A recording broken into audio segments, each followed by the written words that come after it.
Tiffany, Lloyd, how you doing? I am doing well. Thank you. That's good. That's good. So, you know, I discovered you in a way that was not the usual way that I discovered folks up until the pandemic started. And that is, I think it was on Facebook, actually. Yes. Okay. Yeah. And yeah. And I was like, man, she can play. And then I started, I looked at your website and I looked at a lot of the stuff that you've done, and I was like, man, I got to get her on here. I appreciate it. Oh, you got it. You got it. Yeah. So why don't you tell us about yourself? Tell us, maybe how you grew up and, earliest sort of interactions with music, maybe the kind of music that was common in your home growing up, and maybe musical relatives or early mentors, teachers, that kind of stuff. Okay. Well, oddly enough, it's only two musicians in my family, myself and one of my sisters. I have a few sisters. But I started out on piano. I grew up in New Jersey, and my sister used to play piano. She also sings as well. And I used to hear her and see her play piano, and I wanted to do what she did. Everything she did, I wanted to do. I was the little sister that wanted to copy my sister. And so I was inspired by her to even get into music. And, I grew up, I started learning piano by ear all on my own. And then my mom put me in piano lessons. But all along I was in school, I played sports, a lot of sports. I played basketball, track, all gymnastics, all that kind of stuff. And, but I always stuck to music. I always had a desire to be a musician of some sort. I didn't know exactly what, but I was always into music. So when I was in high school, I always say bass found me. So that's when I started playing bass. And I did revisit music. I did revisit piano. My pastor wanted me to learn how to read music. So I went to a school and learned how to read music on piano. And then I started to get busy with bass again. So I kind of put that aside a little bit. And then I went back to, starting to really play out. I listened to growing up, a lot of rap music, R&B. I wasn't really into jazz until high school, college, undergrad, lots of gospel. So I really pretty much grew up playing in church. And that gave me the skill set to play other genres, once I stepped outside of church a little bit. So that's my background musically, a lot of gospel. But like I said, for enjoyment, especially in high school, I listened to a lot of R&B, rap, stuff like that. But when it came to playing, I played a lot of gospel. Then I got into jazz and different genres, even go-go. I'm based out of DC. So, I had to learn that genre. That was brand new to me, at first. So, but that's pretty much, my upbringing with music and, just how I grew up. I played a lot of sports, like I said, but music was my focal point. So, yes. Now, so you're religious. You said you're pastor. Yes. And I'm a Christian myself, and I'm the minister of music at a church in Columbus. It's a Second Baptist Church. Nice. It's a missionary Baptist church. Okay. I think it might be. If it's not the oldest, it's like the second oldest Black church in Ohio. Wow, nice. Yeah, that's pretty cool. And I've worked at different churches. My first. I didn't grow up in church playing. Mm-hmm. I grew up in church, but the kind of church that I went to. That just never really linked up that way. So it wasn't until I was in college actually that I started playing in church, and so see, it must have been maybe junior or something in college, and a pastor, a friend of mine, still good friends, he asked me to come to church. He said, "Hey, why don't you come bring your horn with you?" I was like, "Okay." So I brought my horn, and then, the rest is history, as they say. And I was doing like a part-time band director thing, and then when I finished my my master's degree, my first full-time job was at church. He was playing in church. I was band director and the pastor's assistant. Nice. Yeah, and so that's been a very important part of my musical journey. Something that, fortunately, with the way that we're doing church, I'm still playing there every week. It's just there's no congregation. It's a limited number of folks, and we're doing the live streaming thing. You probably have some experience with that. All of us do. Yes. Right. Yeah. Okay, so something that's been a pretty, a pretty common topic is this whole like supposed sacred secular thing, right? Oh, right. And there's some folks that have this view that if you play in church, you should really only play in church. You shouldn't be doing anything else, and that kind of stuff. Do you have any thoughts about that? And I'm sure if you grew up in church, I'm sure that you've had conversations about this topic. So I have, yes, indeed. I actually have a lot of viewpoints on it.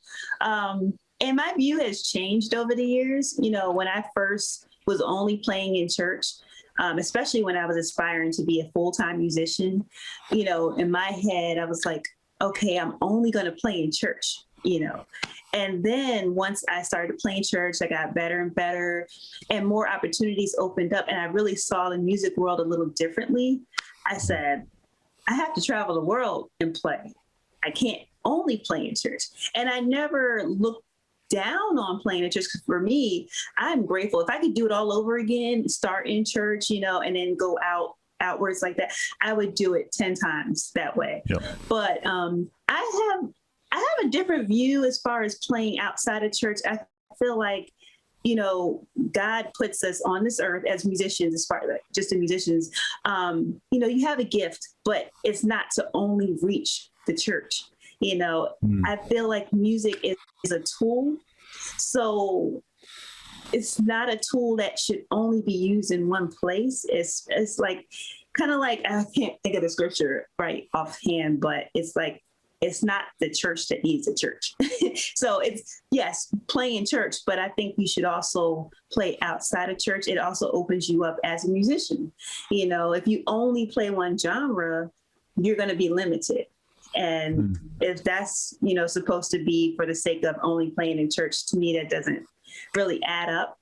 So I have a few different, probably not traditional viewpoints on that, as far as just only playing in church. But for me, it has made me more of a well-rounded musician, and then also it's all about, really, to me, the church is in you. So I should be able to go in a club or out the country and play, and people see God in me and be drawn. If that's, the whole stigma with playing in church versus playing outside of church as well, if you carry the church with you, you're still in church. Granted, every place is different. You can't really make that a literal statement, but, my viewpoint is you should play everywhere, not anywhere that's dangerous or you just don't fit or, it's too far out. But I think a lot of musicians should play outside of church as well as in church. Yeah.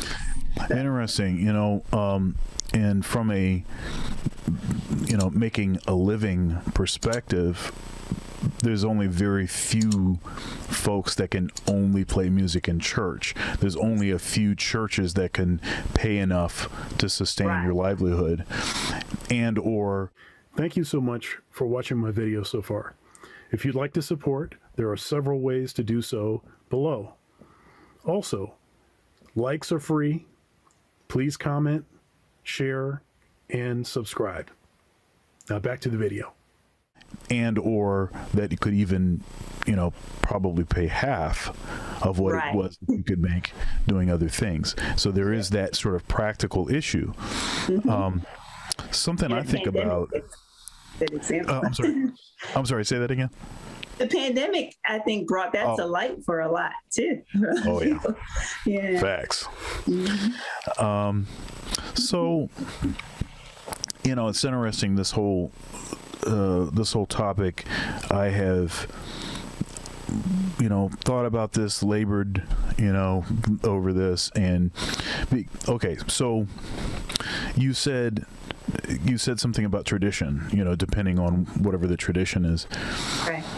And yeah, that's true, because it's only recently, since the Protestant Reformation, that that there was even this whole concoction we call the sacred secular dichotomy.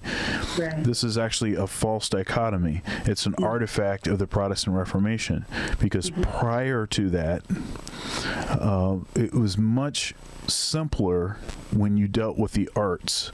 Whatever is beautiful glorifies God. Very simple, right? And something that doesn't require a lot of stipulation, right? A lot of stipulations. So there's that. And then obviously all of us labor over this. I mean, if you're a believer, if I'm, there's what I call baby take your clothes off music. And obviously that has a particular purpose. And that's not really what I want to do. That's not really what I want to play. I would like to play music that, maybe has a little more lofty ideals, when possible. Right. And so as much as I can, I try to avoid doing certain kinds of gigs, but honestly, that's not really an assessment of the sacredness or secularness of that music. It's just there's particular topics that I don't particularly think are positive, and I'm trying to do positive stuff. So it's just it's an easier sort of equation. And then of course you have this sort of liturgical music, right? So liturgical was not in a way to say this is better than non-liturgical music. It wasn't to say that at all. It was just this music has a specific purpose. It was constructed to line up with a liturgy in a church. It's just that simple. Yeah. Right? Nothing more special about it than that. So sometimes we start conflating these ideas, and then we come up with some weird concoctions, and then it starts to get way more complicated than it needs to get. And it's not really complicated. If it's beautiful and it glorifies God, there it is. That's all you need. Right. Yeah. Yeah. Yeah. At least that's the way I that's been where I have rested my case. Right. Yeah. Yeah. So, so what is it about music that is so compelling that you would want to do it for a living? For me, it's almost like not almost like I was born to do it, but it's not even a thing of effort where I'm like, oh, I just, I have to do it for a living, obviously, but at the same time, it's effortless. It's not like, oh, I really want to go and be a veterinarian, but I'm gonna do music for a living. For me, it's a privilege. It's definitely a privilege that I never take for granted, but it's a gift. It's a purpose. It's a calling. So it's like I almost feel like I have no choice if that makes sense. It's like, not for me, if I wasn't playing for a living, I feel like I would be depressed, things like that is what, makes me tick. So I can't imagine not doing it for a living. Yes, I understand. I'm director of jazz studies at Ohio State, and part of my job is recruiting students.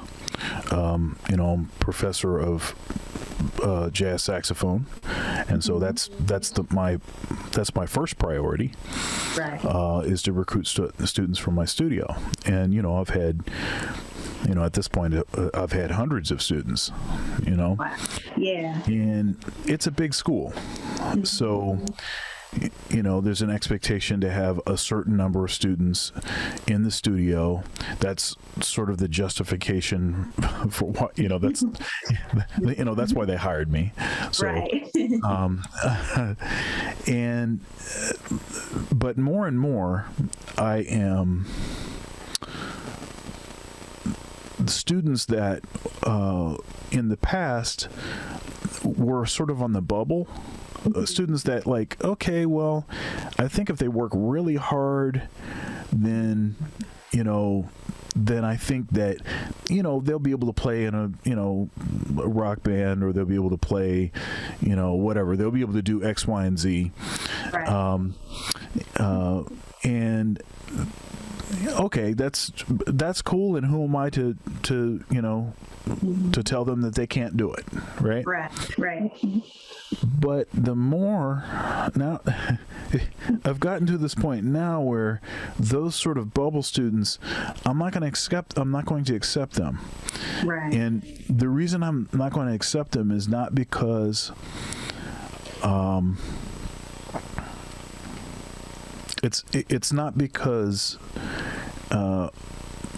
I don't necessarily think that there may be a pathway for them. I mean, maybe there is. Right. I'm not trying to, crap on their dreams or anything. Right. It's just, I know how hard the music industry is. Oh, yes. And I know what you have. Yeah, I know what you have to have. And there are so many incredibly talented musicians that are not working. Incredibly, and then you look at, we're in this pandemic, and there's a lot of incredible, great musicians that are not working. Yep. And many of which feel the same way that you do, that it's a calling, that you couldn't do anything else. You would be miserable, without it. That's the way I feel. I feel like I'm stuck with music. Right. I'm totally stuck with it. If I wasn't doing it, I would be totally miserable. I'm capable of doing other things. I have other interests, but everything has to center around music, or it's just Yep. And if a student doesn't have that, if they don't have that need, I can't take that student. Right. I totally agree. Yeah.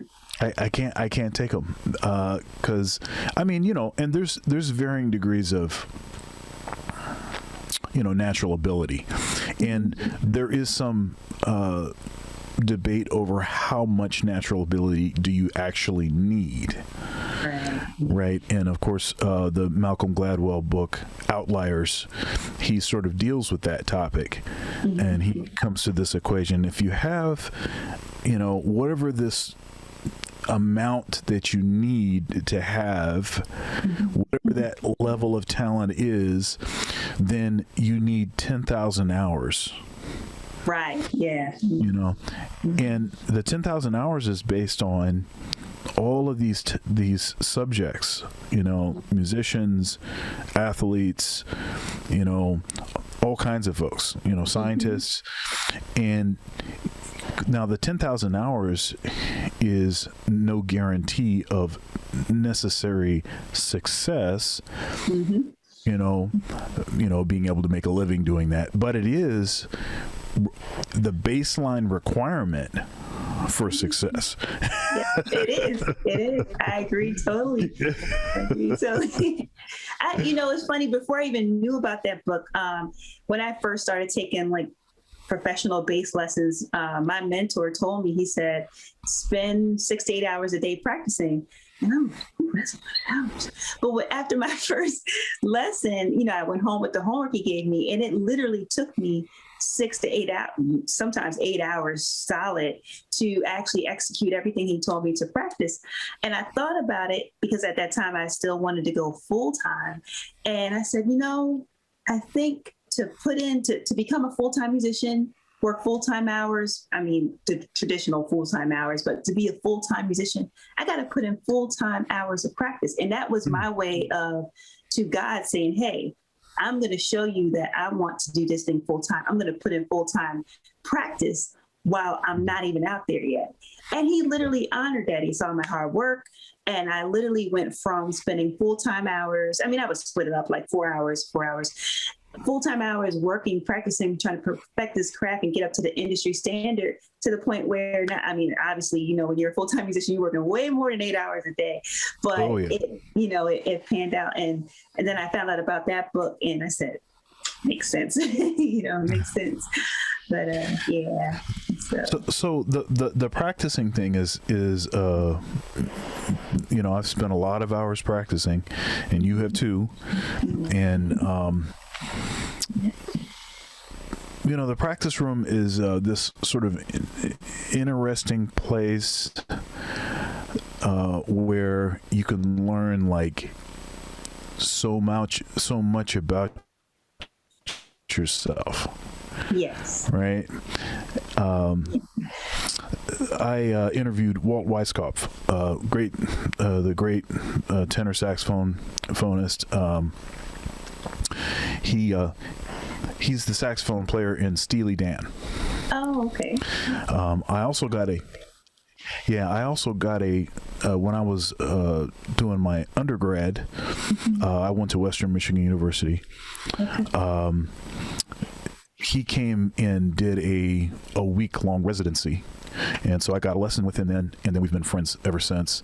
Nice. And he says he has a few things, and I learned these that week of his residency, and I still use them in my teaching.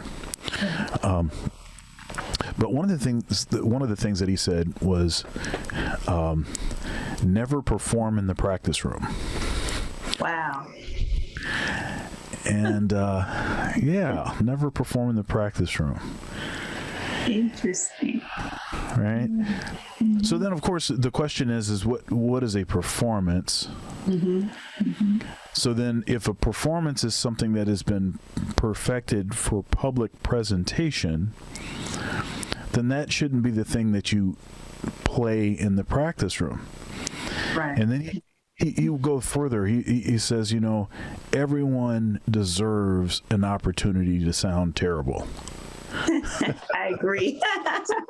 Oh, man. Yeah. Yeah. That's yeah. So in these music schools, conservatories and stuff, the practice rooms are all they're all in the same area, right. And so you can hear what someone else is practicing.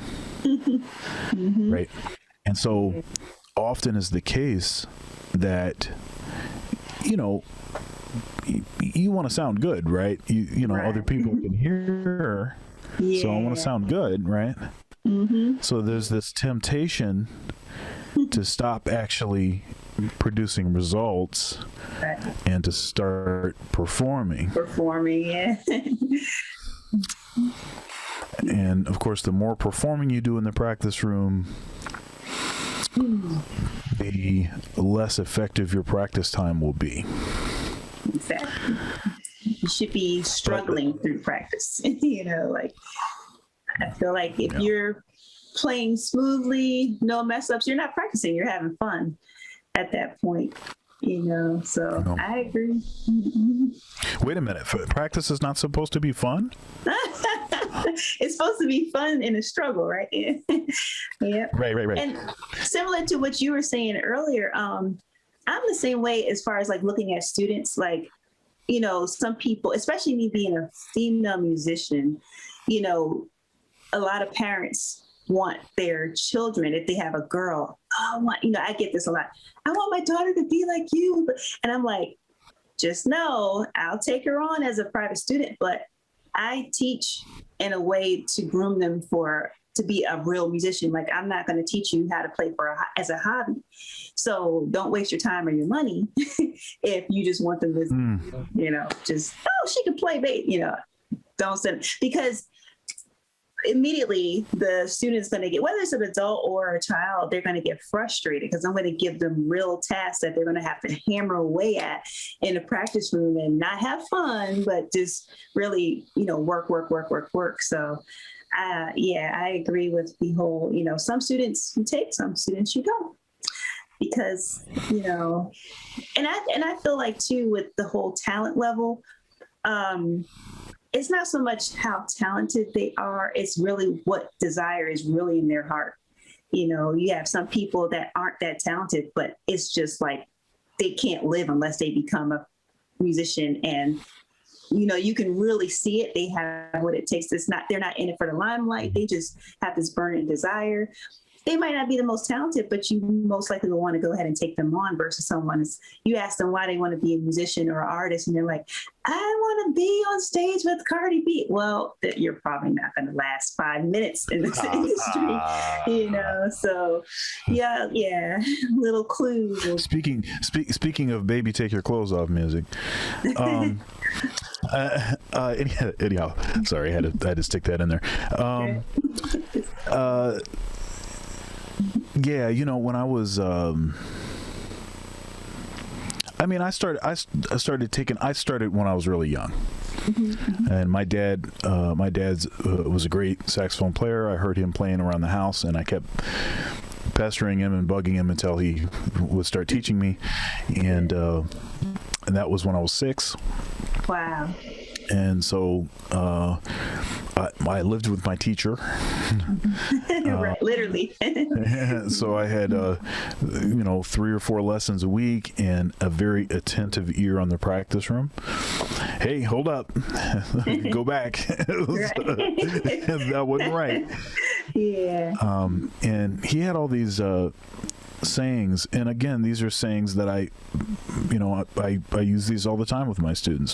One of them was, there's no such thing as hard or easy, just more or less familiar. Yes. Because that's the thing that people do. Is like, oh, this is so hard. And so you have to do whatever you can do to try to change the sort of your perspective on whatever it is. Right. And because if your brain leads everything that you do. Yes. The way you think about things, that leads everything that you do. Mm-hmm. So if that's already right from the beginning, if that's already in the way, you're not doing anything. You're done. Right. Yep. Yeah. So you have to have a perspective on it. Another thing that he would do, which I found, which over the years, admittedly, I have sort of lost some of this, and as of late, I've tried to start regaining this and start to, again, it's sort of the perspective on what it is. But anytime we would, it would be time for a lesson, it would be time to practice. He never said the word practice. Oh, okay. He would say, go get your horn and let's play. Oh, okay. Right. And so it was always about playing because you're with your dad, you're playing with your dad, and especially I started when I was young, so I was still in that sort of play mode, and so he capitalized on that. Mm-hmm. But what has happened over the years is I'm a very duty and sort of disciplined, kind of oriented person. I'm not a square or anything, but order is important. And So, I'm the type of person that I could eat the same thing every day if it was already there ready for me to eat it, right? Okay, so the same thing with even thinking about practicing, right? I go, okay, you don't have to like to practice, and I tell my students this all the time. I don't like practicing. I mean, maybe 3% of the time I'll actually want to do it. Right. But, you don't have to want to do it. You just have to do it. Exactly. And even just that one thought, you don't have to want to do it. You just have to do it. There's something liberating, I think, about that. Yes, indeed. Because I think a lot of people think that there's something wrong with them because they don't want to do these. Don't want to do the work associated with something that they love. Exactly. Yeah. No, and that just means too, go ahead. I'm sorry. Right, you're just human. Oh, I'm sorry. I didn't mean to cut you off either. A friend of mine, and I mimic this too as well. Posted, on social media. A lot of people post the best product. We all do, myself included. But one day I was inspired to post a clip of me practicing and messing up. I was just working on an exercise. And instead of me only showing when I perfected it, I said, you know what, let me show a little of where I was messing up. And I just wanted to bring that to the platform because I'm like, this is real practice, By the time I perfect it, I'm not practicing. I've perfected it. Now it's time to work on something else that, but I think because of what people see and everything, they feel like, man, I got to practice. Well, why am I not motivated? Like you said, some people feel like there's something wrong with them if they're not doing cartwheels into the practice room, So yeah, that's a lot. There's a lot of truth to that. Yeah, the motivation thing. So there's a lot of companies that make a lot of money on motivation. Yep. And I want to say that motivation is BS. That's what I want to say. But I also know that message would not really be received well because most people, everybody has been so heavily marketed, this sort of, make it easy or, sit on the couch, take this pill and you'll lose the weight. Right. Don't change your diet. Don't go to the gym. Right. Don't do anything healthy. Don't do any of that. Just take these 2 pills and you're good. So no effort. Yeah. There seems to be this thing where there's just so much time spent on trying to, show you different ways how to get motivated. And I'm like, look, just give up on that. Yeah. Why does that matter? Do you really want to do this or not? And if you want to do it, you'll do it. You'll do it. Exactly. That's it. That's what it boils down to. You're right. Yeah. You can say that again, that last part again. You're right. You're right part. Yeah. I'm enjoying this conversation. Oh, all right. Okay. Gotta have some fun sometimes here. Yeah, absolutely. Yeah, and that's not what I'm saying, what we're saying is not to say that fun cannot be part of, practicing. Frankly, there are aspects of my practicing that I enjoy more than others. Yeah. But some of this has to do with. I think there's a different. Okay, so the difference between happiness and joy. Ooh. Right. Yeah. So happiness. That's flimsy. It right? is. Happiness changes when something happens. If something happens that's different than what you wanted, the happiness leaves. Exactly. Yep. If something happens the way you like it, the way you want it to, you know, Yeah. and notice in the what is it in our founding, some of our founding documents for the country, this freedom of the pursuit of happiness. Yes. Now notice it doesn't say happiness, it says the pursuit of happiness. Right. So it seems that they even knew that happiness was something that was not going to be permanent.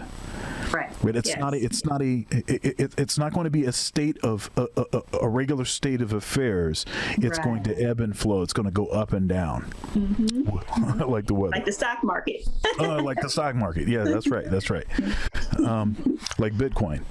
Right. So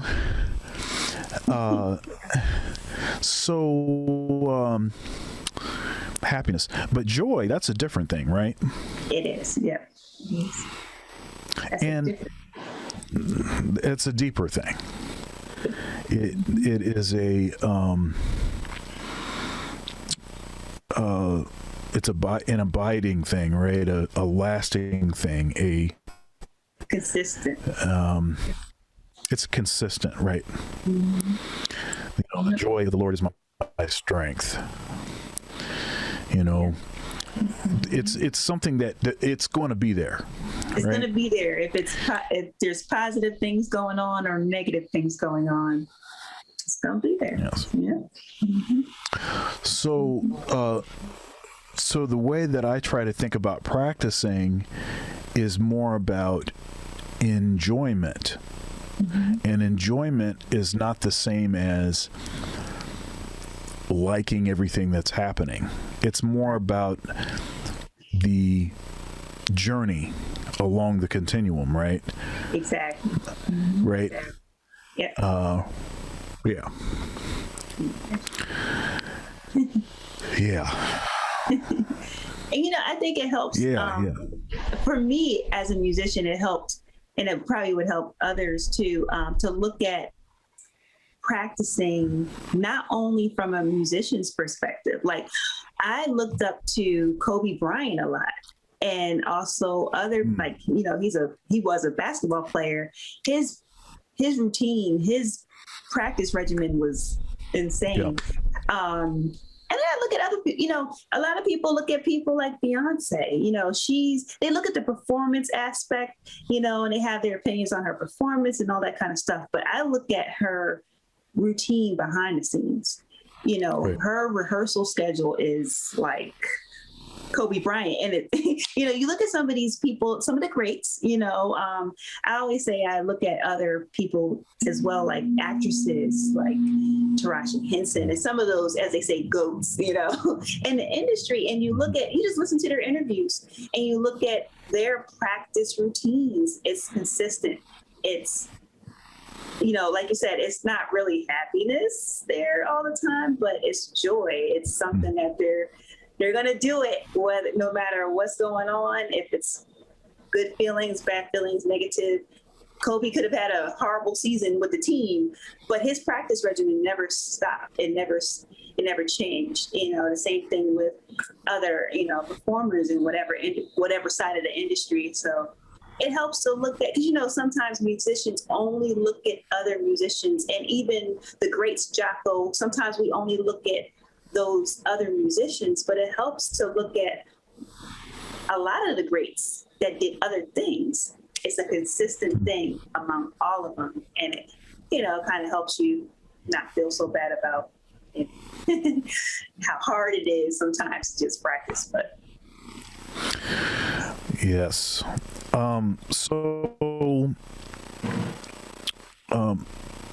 So how about influences? Who do you listen to? Oddly enough, I don't really listen to a lot of other bass players. Now, I did listen to, for a season, a lot of John Petitucci, a little bit of Jocko, not a whole lot. Matthew Garrison, Richard Bona. But after a while, I also started listening to a lot of organ players, Corey Henry. I love listening to him. I get inspired by a lot of different instruments. Adlin Cruz, he's a classical pianist. And I listen to people like that as well. So my taste changes with what I'm listening to, what instruments, saxophone players, I pull from different instruments. I like to approach bass from other perspectives besides just bass, like a bass perspective. So get inspired by it. Yeah, I hear that. So, you can see those basses behind me on the wall. I do. I've been checking them out. Yeah. So let's see here. There's a Conklin. It's a Bill Dickens model Conklin. It's a 7-string, and then there's the one in the that's like the one that's like right over the point in my head, right there. That's a Marcus. That's what is it? The Sire. Marcus Miller 5 and then the blue one is what is that? It's like a Harley Benton. It's their enhanced model or whatever. It's also a 5-string. It's a PJ. Oh. And there's a bunch of other stuff that's on the wall over there, guitars and stuff. But I've got a keyboard right in front of me, the two keyboards in front of me. So I'm influenced by other instruments also, and I do a lot of arranging and composing, producing and stuff. And one of the old tricks that composers, even going way back to some of the great classical composers, what they would do is they was like, okay, well, I'm going to write this clarinet concerto. Well, I got to learn how to play clarinet. Right. I got to go over here and I need to get this happening. The latest instrument for me is guitar, and I guess at this point I've been playing guitar for about 7 years or something now. But I was playing. I was working at a big church. It was a mega church in Columbus, and I worked there for 5.5 years.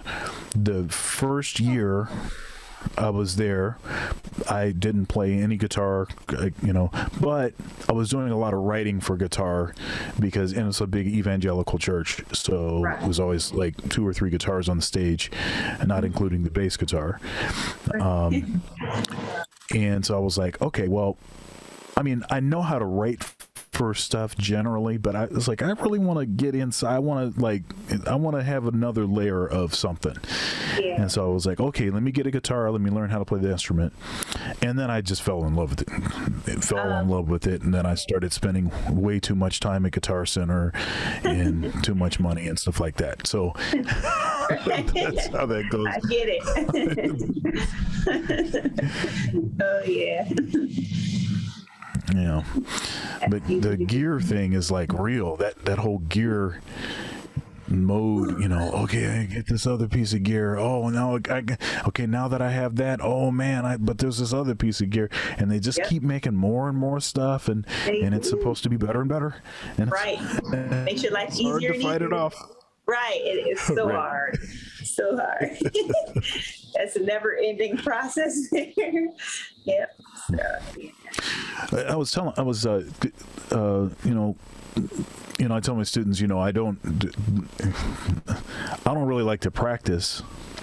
I practice a lot, right? But I don't really like to practice, but I love to fart around. Oh, yeah. That's always fun. Oh, that's my favorite. Oh, I can do that for hours and hours. Just like sitting on the couch with the guitar on my lap, Yep. not really practicing anything in particular, playing on it, Right. watching Game of Thrones or something, Yeah. or I have, a bunch of gear, it's like, oh yeah, well, let me get this other sound. Hey, man, but what if I do this? Right. I can waste a lot of time. Oh yeah. Hours gone by. You're like, yeah. Yeah. Mhm. Get it. Get it. All right. Oh, one thing I was going to say, and you talking about teaching, which students that you decide that you're going to teach or not. The teaching thing for me sort of came later. Okay. So now that makes sense, of course. Sequentially, it makes sense. You should be able to play before you're teaching anybody. Otherwise, you're just spreading your poison. Right. That's very true. What are you going to do? Teach them?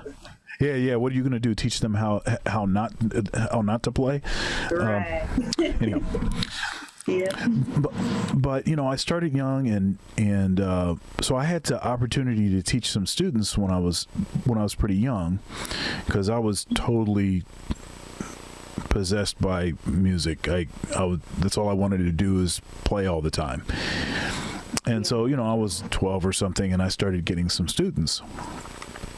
And I remember having this one kid, and I gave him some pretty not ridiculous stuff to practice. Right.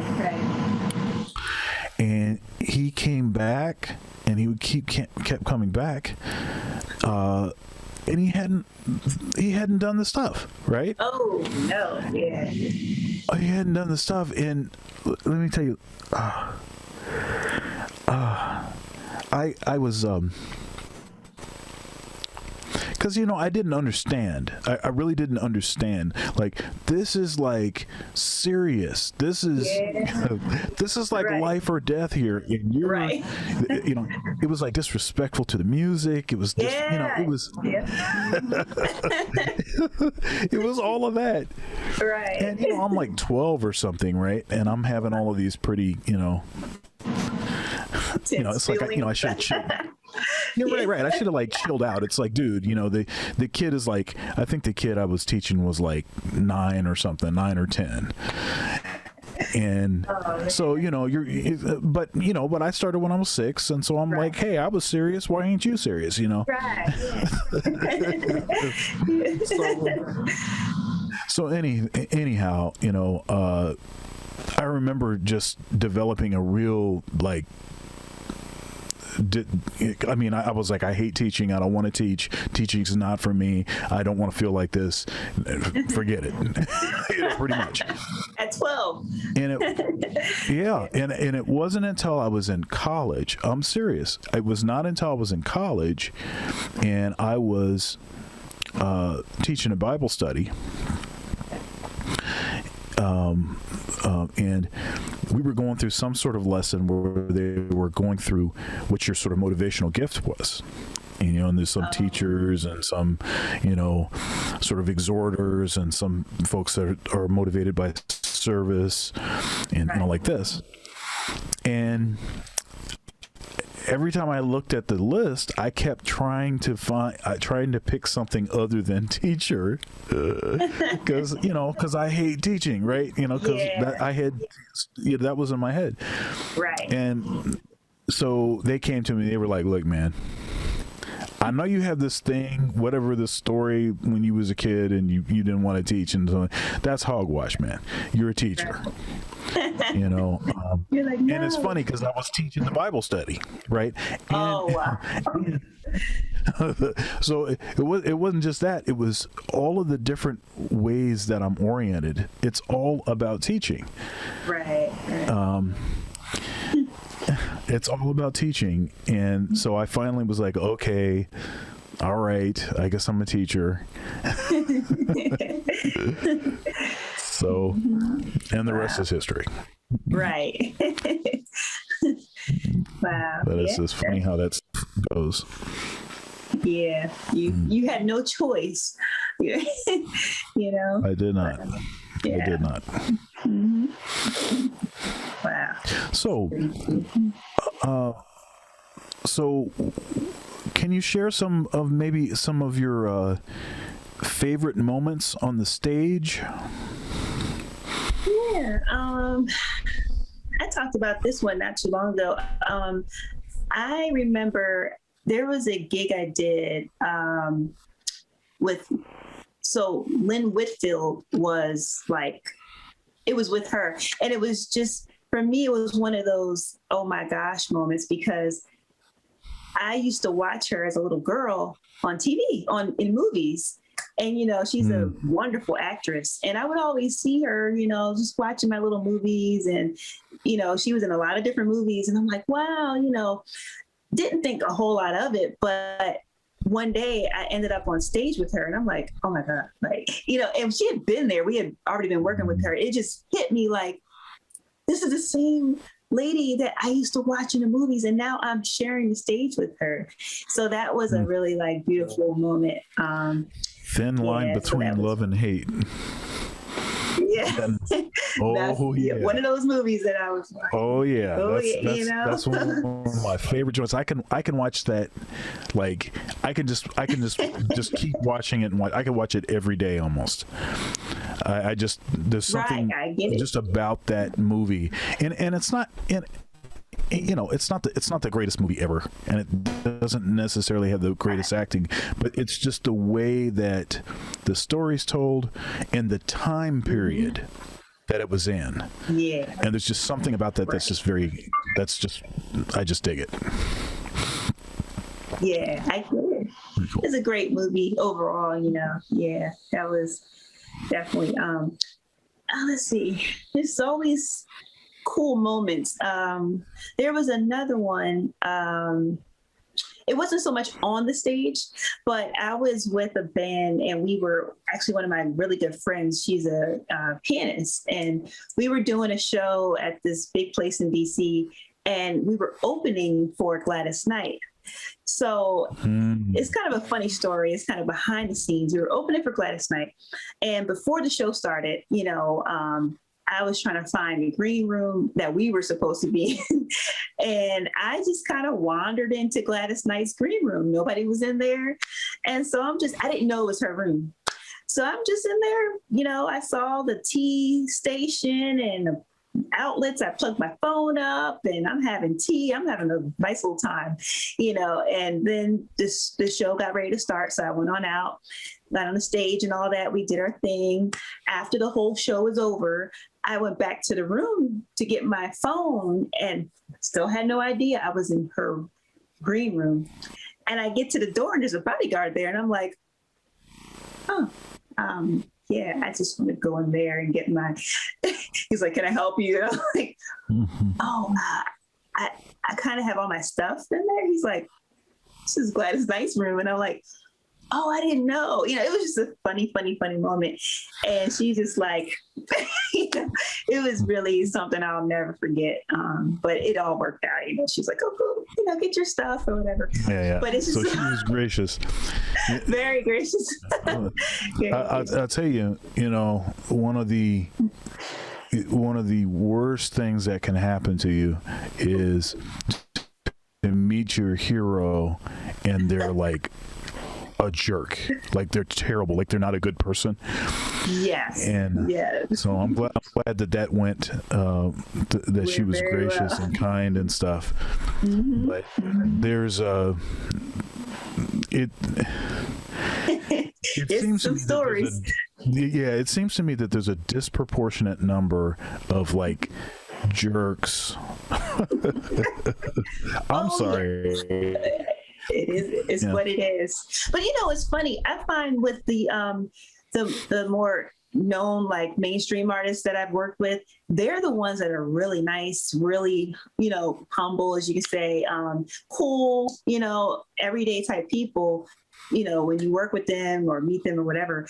And then it's not every more local, not as known artist, but some they're the ones that tend to be jerks. I haven't run into a lot, but I've more so heard stories of some that are, I've been fortunate so far to mostly work with really nice people on both sides, the mainstream and the not yet mainstream ones. But I've heard like too many stories of those run-ins, with, so yes. Have you worked with Yolanda Adams? Yes, I have a couple of times. She's amazing. And she is one of the nicest, most sweetest, humble people, that I've worked with. And that's one of my examples, mainstream and the nicest, to work with. So her whole team is beautiful. But yeah, that's one of those great stories. Yeah, she's yeah. All right. So how about the future? What does the future hold? What projects are you working on now? And are you like teaching lessons online or anything? Yeah, I am. So before COVID, I had my students in a studio that I work out of, but now I'm still in the studio, but I have them on Zoom. So all of my students are on Zoom now, which is pretty cool because before COVID, I was never really a fan of Skype and, the virtual lesson thing, and then kind of had to just go with the flow of what happened with the pandemic. So now the cool thing is I have, students in different time zones, and it works, I can get more in as much as I can handle outside of everything else. So, but as far as what's next, I have 2 singles out, but I'm starting to work on my EP. That's next. And then the other thing is, knowing that the pandemic is not going to be forever, I've been working on my next show, my next artist show, like my own concert. So I haven't dived into the live stream as far as like doing personal concerts. I've been doing a lot of broadcasting and, pre-recording with churches and even just different artists and stuff like that. But I know a lot of my friends are doing a lot of, the live concerts, virtual concerts. I haven't done it.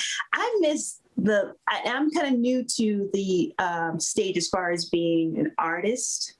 So I've been doing my own shows for 3 years now. So, but I got like bitten by that bug of the live stage, the live audience for doing my concerts.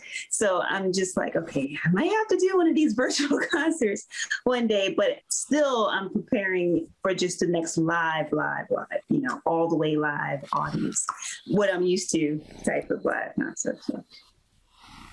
Yeah, honestly, the 2 things that I missed the most when the pandemic hit,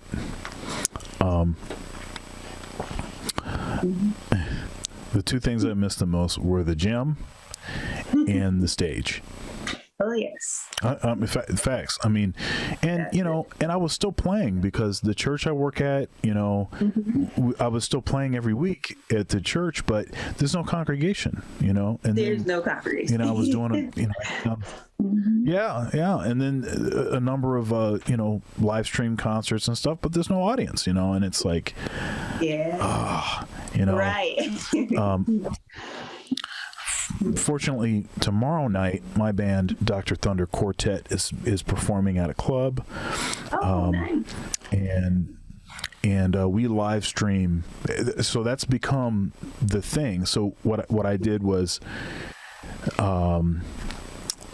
this past summer, I just started on this thing. Well, I want to do a date once a month. I started playing at this club called Blue Velvet Room, and I played there for like 3 months. And then the guy that was the owner of the place, and he was like single-handedly like keeping a bunch of cats working in the pandemic. He was single-handedly like, and this cat was not making any money because people were not really showing up to the gig. He was like live streaming the concerts, but he wasn't charging anybody to watch. And then they found him in his house.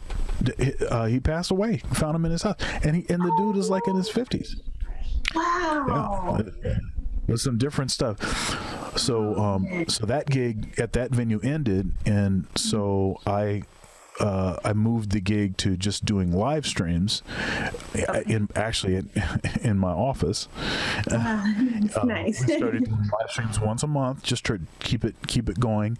And then when we got this club date again, I've been playing there for, this will be the third month in this new venue called Blue Note Jazz Cafe. Nice. BLU, no E.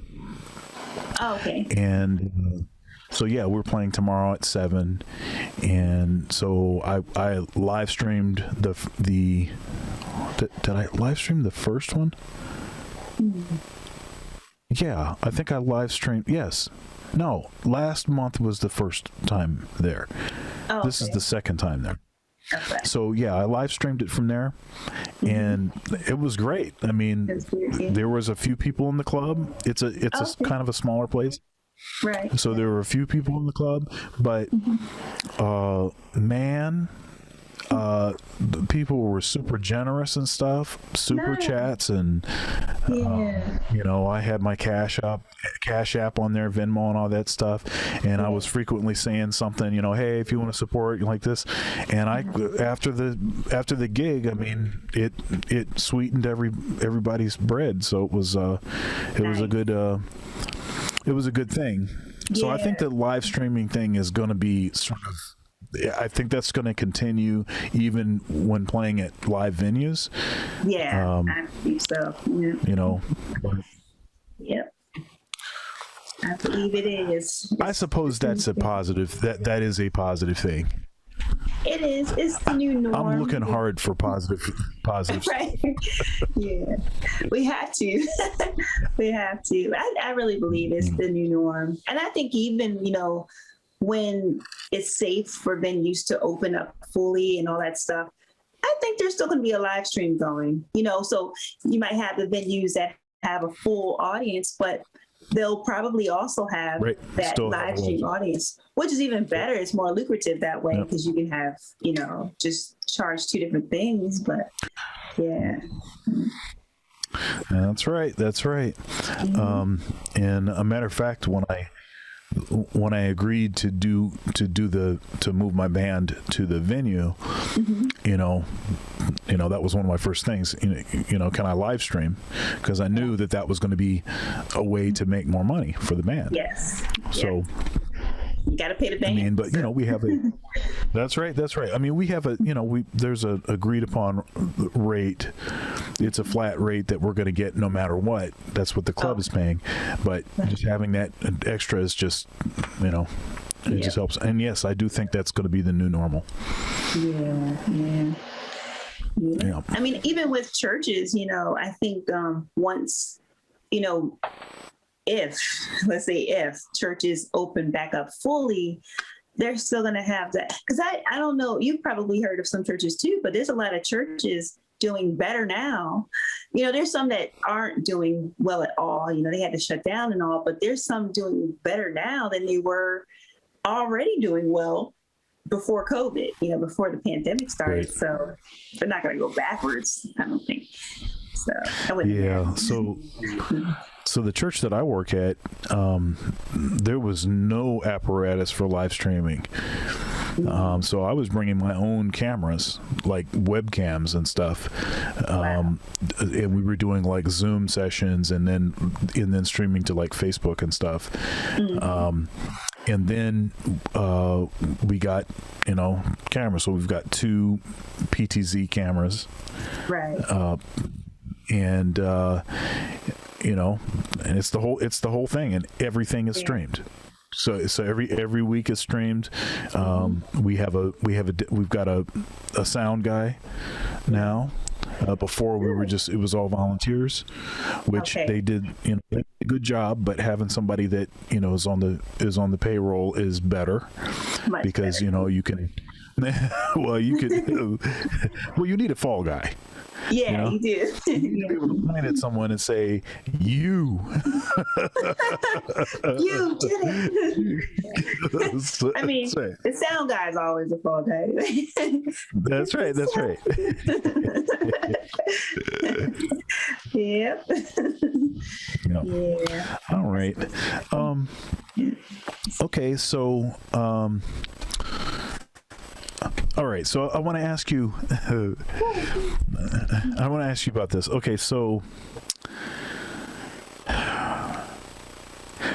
one of the things about being a musician, a professional musician, in particular, a touring musician, but pretty much any kind of musician where you're spending a lot of hours. I always tell my students, if you're successful as a musician, then when the 9 to 5 person is on, you're on. And when the 9 to 5 person is off, you're on. Right. Right? That's 100%. So holidays, you're on. They're off, but you're on. Right. You're on because they're off. That's right. That's right. And you're going to be providing the entertainment for them being off. Exactly. That's how that works. Yep. Now, it takes a special person to understand that and to not see that as some sort of competition. I'm talking about romantically. Oh, right. Yeah. Yeah. And I think that maybe more often than not, the relationships that musicians have seem to be more transient and volatile, just to put it nicely. mildly. Yeah. Right. Nicely, right. Yeah. I don't need any, you don't have to give me any details or anything. That's not what I'm asking for. Right. But, I mean, how important is the person having the sort of right disposition to sort of understanding that this is going to be a major time commitment. I have to do this. I don't have a choice. It's not that I'm choosing this over you. It's just that this is the gig. Right. Yeah. It's extremely important. And sometimes it's the deal breaker between dating a non-musician and a musician. I hear a lot, myself and a lot of my peers say, I want to date and marry someone that's not a musician for XYZ reasons. But a lot of us end up at least dating musicians because they're usually the first to understand the schedule and the demand and the dedication and all that stuff. I was actually just talking about that yesterday. And my run-ins have been, I've dated both, non-musicians and musicians. And a lot of times with the non-musicians, they'll have a respect and fascination even for what you do and how dedicated you are and, what you're accomplishing by being dedicated and all that stuff. But when it comes down to you choosing your craft and your instrument over them, a lot of times they can't figure out that it's not that you are in essence choosing your instrument over them, but it's not like a personal thing. Like, it's not that I don't really like you. I really like you, but I have a job to do. And you're going to put that first versus sometimes, and I've dated, musicians and, they'll understand like, oh yeah, I understand I can't see you tonight. He'll say, I get it. You have to, study for this concert or whatever the case is, a rehearsal, but a lot of times the musicians will understand. So it's a tough, but it's very important. I mean, if you can't understand and respect, even if you can't understand, so say it's someone, I'd be dating a guy that's not a musician, but if he has a respect factor of, and an understanding to know that it's not a personal thing, but she has to do what she has to do, it'll work. But that's not usually what happens. Yeah, usually, she must not really be into me. No, it's not that. It's not that at all. So yeah, it can be a little challenge. And then also, not only that, but scheduling. Going back to that 9 to 5 thing. versus the not 9 to 5. I've had some interesting, beginning conversations. Oh, I want to take you out. When can I take you out? And I'm like, Tuesday, 12 noon. They're like, what? Most people do social things in the evenings and on weekends. And I'm like, oh no, that's prime time. I can't, sorry, just not negotiable. So that's another thing. Yeah. I'm in my second marriage, and yeah, I mean, the first marriage, she was not a musician. Okay. Now there was all kinds of other issues that I'm not going to lay at the feet of incongruence based on a normie. I'm sorry. I get it. But yeah. But a lot of the issues were sort of surrounding that kind of thing. And my wife now, she's a dancer. She's a dancer, choreographer. She has her own dance company. She's got a lot of her own projects that she's working on. That's and amazing. So it seems like what's happened here is I have projects that I have to work on that are time intensive. She has projects that she has to work on that are time intensive. And then one of the projects that we mutually work on is our son.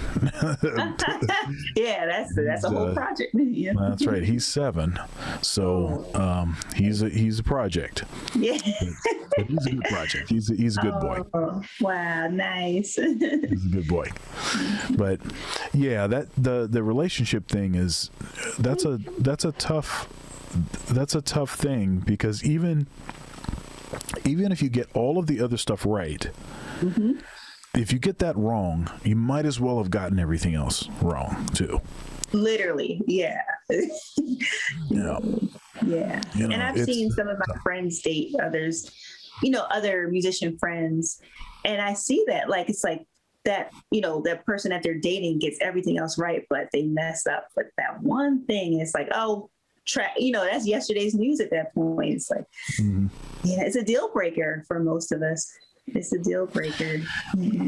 And of course, I have a series of videos on my YouTube channel called Blue Pill Testimonials. And basically what they are is there are, I've tried to hide people's identities and stuff. I'm not trying to throw anybody under the bus or anything, but I'm basically, it's very candid. I'm, talking about certain failures, things that have happened relationship wise. And the idea here is to try to help, in particular, to help men to not make some of those mistakes and to see certain red flags maybe that I didn't see or that I saw, but I just went right through the sign. Right. That kind of thing. Nice. The state of the dating market is pretty garbage, especially for Christians, I think, because of what the expectations are, and there's certain things that maybe that you don't want to have, that you don't want to participate in, that you don't want to. No, I'm not going to do that. That's not what I'm trying to do, and that a lot of times can, with that. Well, I guess you're off the list now. Yeah. Yeah. It's rough. Yeah, it is. Yeah. And I really fear for my son, honestly, because I think that with the rise of dating apps and social media, it has exacerbated and accelerated an already not ideal situation. Right. Yeah. That's 100% accurate. You know, too, I think in reference to the social media thing, I think one big mistake, unless you already know that person on social media, is when you're maybe talking to someone new and you like look up their social profile. Oh yeah, and all their old stuff is right there. Oh gosh, yeah, it's the worst thing you could ever do. Either way, you know. Okay, now I'm going to ask this. This is a little different because. So.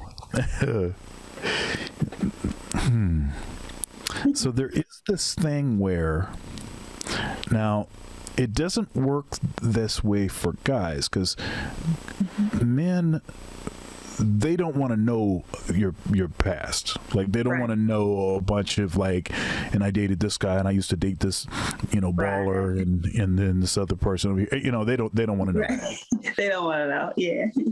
But often it seems that the case is not necessarily proportionate the other way. It almost seems that as a guy, if you have a track record, if you have, you know, whatever, then it's almost like, well, if they liked him, I'll like him too. There almost seems like there's like this psychological thing. So it's not a proportionate. It's not a direct relationship there. It seems like one. It seems like it's almost a plus. It's like a pre-selection. It's like, well, somebody else wanted him, so then I want him too. But the other one is like the tendency is guys, they don't necessarily want somebody that, I'm sorry to say this, that everybody already had. So, sorry to say it that way. What do you think? That's what it is. Do you think that's accurate? I think that's entirely accurate. I could even say for myself, like, even, you know, especially in the past, you know, I don't want to say Inspector Gadget, but like, if there's a guy I have my eyes on, I'll want to like see if I can electronically find online, you know, like, you know, I'll look at his cyber stalker. Oh no, I can't go that far. But you know, like, if you know this guy and you see a history of who he's dating, you know, online, like post pictures. First of all, a lot of guys don't post a lot of pictures and stuff about the girls that they're dating. But if I happen to see a guy, I'm like, you know, I wonder what his type is. I want to see what type of women he was dating. You know, I think that's another important thing too to kind of check out if you're able, without stalking, of course. But yeah, but like you said, guys, they don't want it. They just want to be the only one in your life at that time. They don't want to know about who all you dated. But us women, we want to know everything. We want to know your social security number. We want to know where you work. All you know, we want to know everything. You know, but now some women, I will say, and I'm sure they could probably say for themselves as well, go way too far. I think there's some things you should just not try to find out. Get to know the guy. Let him tell you, you know, what he wants you to know. But I mean, don't go in blind, like you don't know where he's from or anything. But yeah, I think us women, we want to know everything we can possibly know. And then the guy, they just want to know, in my opinion, it seems like they want to know as much as they can about you, but in the here and now, not so much your past, like you said. So right. That's what it is. Now, let me ask you this about the church maybe that you play at, or some of the churches that you play at. Are they black churches? Are they integrated churches? What kind of churches? They've been predominantly black churches, apostolic, Baptist. Yeah. So like my home church is different, like Pentecostal, apostolic, but the church that I play for more is Baptist. And even in my experiences, the Baptist churches I've been playing for are different types of Baptists, you know, so I've seen a variety. I haven't played in like any, not on a regular basis, like Methodist churches or anything like that, but here and there. Seventh-day Adventists, I love playing for those, you know, as well. So I haven't done too many of those during the pandemic, but yeah. those as well. So. Now, part of the reason I'm asking you that, or maybe the main reason I'm asking you, is so I did. There's a YouTuber. He's one of the founders of the Black Manosphere. His name is O'Shea Duke Jackson. He's got 126,000 subscribers or something. And I put together a panel discussion. He's a Christian. He's pro-black. He describes himself as being a black nationalist, so anyhow, I put together a panel, and there were two pastors on the panel, two musicians, not including myself, and then there was a PK. Right. Well, actually, about three of them were PKs, but one of them was a PK that's also like a motivational speaker.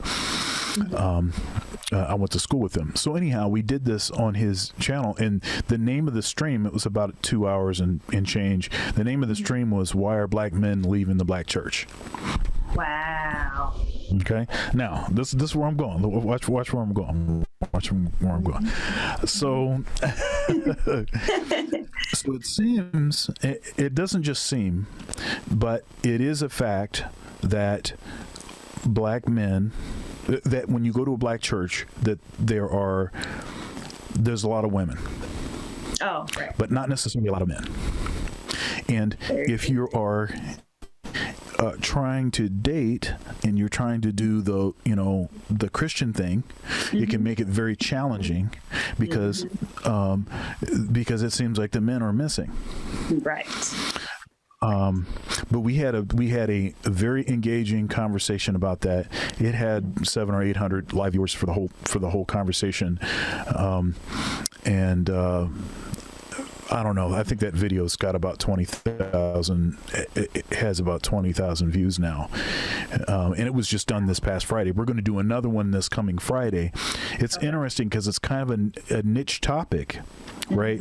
This connecting this sort of black manosphere with the black church, and okay, so why, that sort of connection is interesting. But what seems to be happening is the black men that normally would be involved in the black church, and historically so were involved in black church, they're now, almost all of them are in the manosphere now.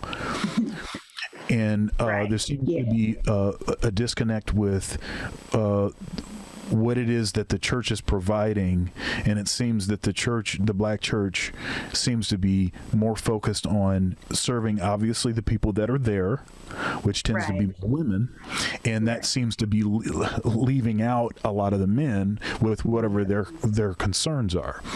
Yeah. Yeah. So I was, but